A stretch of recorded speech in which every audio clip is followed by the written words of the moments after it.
Welcome into Duval Daily, presented by GenJag.com. I'm Jordan DeLugo. Thank you so much for tuning in here on Friday night after your Jacksonville Jaguars have taken down the Atlanta Falcons 31-0 in Atlanta in their preseason finale. 3-0 for the second straight preseason for your Jaguars. Don't listen to too many folks over on Twitter, right? Telling you that it's only because the starters weren't playing for the Falcons. We're going to get into this one. We're going to recap it. Really appreciate y'all tuning in. If you enjoy the content here, please like, subscribe, hit that notification bell. Fired up to be talking some Jags football with y'all on a Friday night. So, Falcons did not have their starters playing. The Jaguars were also missing a fair amount of important players in this one. Eric Armstead not available yet. CJ Beathard, third string quarterback, was not available. EJ Perry took his place. No Christian Braswell, no Tashawn Gibson, no Christian Kirk, no Foye Luke and Keelan Robinson, Daniel Thomas, Andrew Wingard. All those guys did not play for the Jacksonville Jaguars, but starting quarterback, he played. A lot of the starting defense played, including Tyson Campbell, Josh Hines-Allen, Trayvon Walker. We're going to break down the first few drives of the starters and then get into some more notes for this one. Again, thank y'all so much for tuning in here. So, first defensive drive. Jaguars kicked off to the Falcons. You had Tyson Campbell coming out with a big PBU on a slant. They immediately try to test the number one corner in Duval. Does not go well for the Atlanta Falcons, unsurprisingly. The Falcons did pick up a first down on third down where they picked up a Jaguars pass rush really well. Was a little concerned with that at the moment. There was also a wide open drop by a Falcons receiver in the flat on that first drive. But the Jags defense tightened up. Jags got off the field after Mason Smith got a quick pressure on second down, and then Trayvon Walker gets a pressure that forces an errant pass on third down. So Jags, they gave up some yards early on to Taylor Heineke and this Falcons offense, but they tightened up. And then the first offensive drive, couple mistakes, right? You had an illegal downfield on Ezra Cleveland. You want to get that cleaned up. You had a quick interior pressure given up. And we'll go back and we'll rewatch the offense and the defense, have our offensive and defensive standouts, and have some more in-depth breakdowns of what happened here.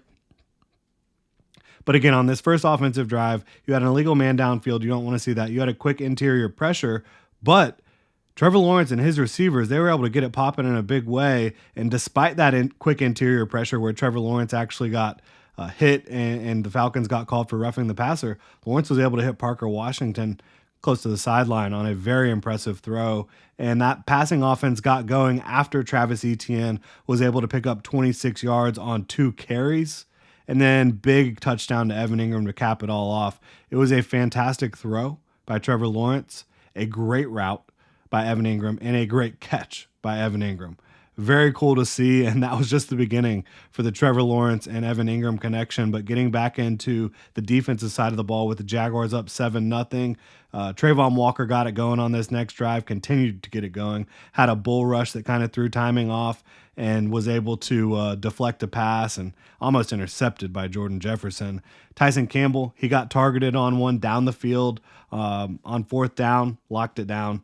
So I thought that, Tyson Campbell was playing incredible. You had an impressive tackle as well by Travis Gibson that helped the Jaguars ensure that they were going to get off the field defensively. Otherwise, that would have ended up being a first down on a run play. Travis Gibson limited it to about 5 yards. So impressive play by Travis Gibson, who in my opinion continues to play well. Second drive for the defense, again, not perfect, but they put an end to the Falcons drive relatively quickly after they got past the 50-yard line. And then the second offensive drive, Travis Etienne continued to get the job done. So did Trevor Lawrence. He was playing incredibly well. Some of the throws he was making, it doesn't matter who you're playing against. Those tight window throws, they're just amazing throws. Bottom line, Trevor Lawrence was dialed in tonight, kind of like he was during the last real practice that we were able to watch this week. End of training camp this week. Lawrence was unbelievable. Didn't have a pass hit the ground in that practice other than a couple drops. And it's kind of what you saw again tonight, right? He played so well, whether he was on the run, whether he was taking shots at the sideline, getting rid of the ball quickly, taking shots to Brian Thomas Jr. down the field. He looked incredible. And then again, Lawrence to Ingram, you had 4 targets, 4 catches, 28 yards, 2 touchdowns. Trevor Lawrence ended up getting 8 completions on 10 attempts, 92 yards, 2 scores. Again, both of those were to Evan Ingram. Travis Etienne did a great job too. I think 7 carries for 47 yards, something like that. Evan Ingram, a fantastic game. Parker Washington was really showing out. And he's shown out throughout the preseason and training camp, but I thought this was really impressive. And again, Trevor Lawrence had his first connection with Brian Thomas Jr. in a preseason game so far. And as I've mentioned throughout the week, that's really no fault of either of theirs. Like Trevor Lawrence just hadn't played much until this game in the preseason, but Brian Thomas Jr. and Trevor Lawrence, that was a thing of beauty. The dig down the field off of play action, you can get used to seeing that, no doubt about it.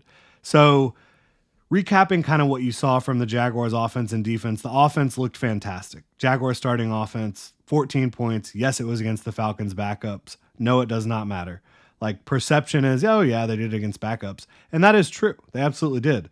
But from a coaching standpoint, from a time on task standpoint, you saw everything you wanted to see from the Jaguars on offense. Outside of a couple mistakes here and there, I thought that the running game did a good job, especially blocking up front. They opened up some holes for Travis Etienne. They really did. So I think that there's encouraging signs on the offensive side of the ball. Defensively, it was impressive, but there was also some things that gave me pause. And I think that's why the starting defense, played the entire first half, is because they weren't firing on all cylinders quite as much as the offense. You saw Ronald Darby get beat a couple times. You saw some holes in the run game that were a little concerning. Maybe if you have an Eric Armstead and a Foye Oluokun, and things look a little bit better in that regard. But against backups, you really don't want to see that. And again, if they did what they did against starters in this game, sure, you could say this was a fantastic all-around performance by the Jaguars starting defense.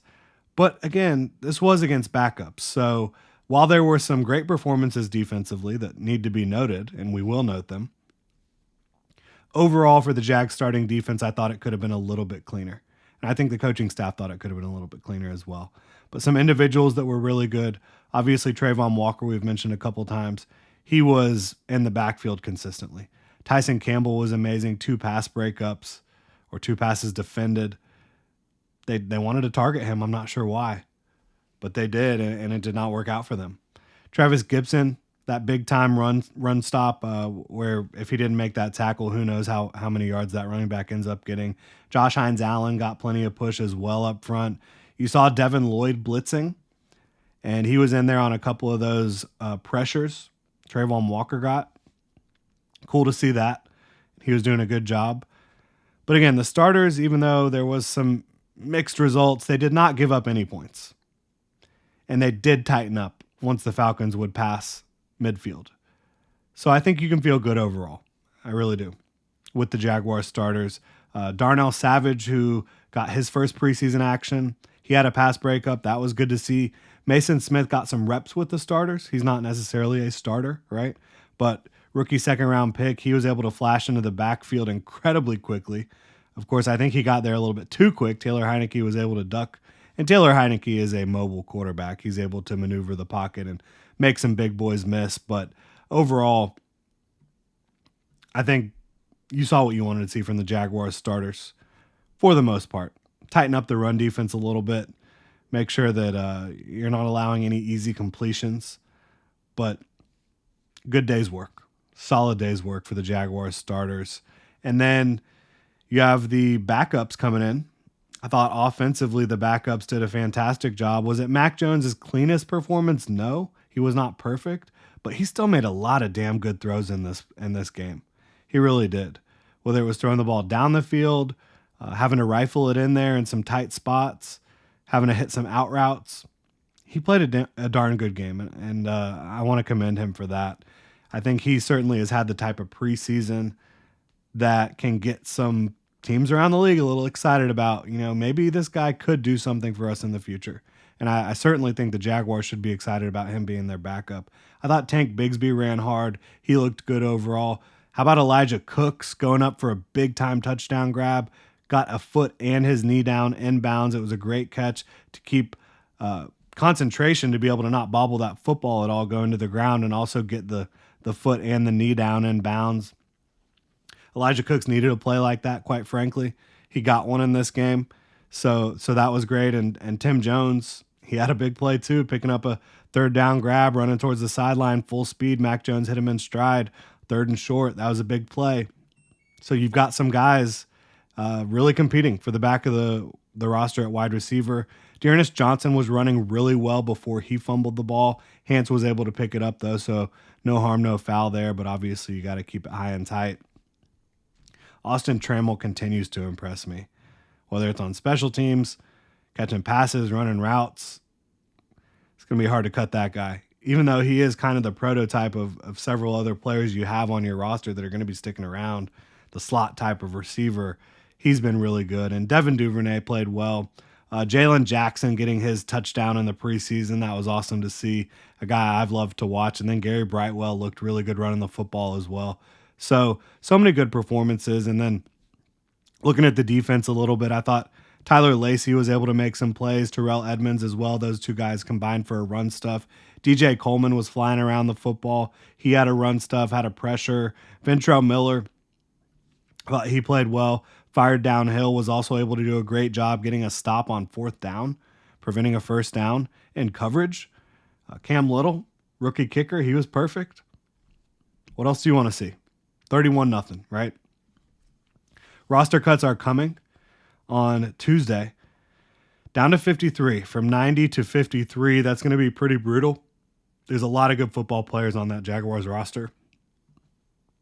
We're going to end up seeing, how the Jaguars want to build this roster, what they value at the back end of these position rooms.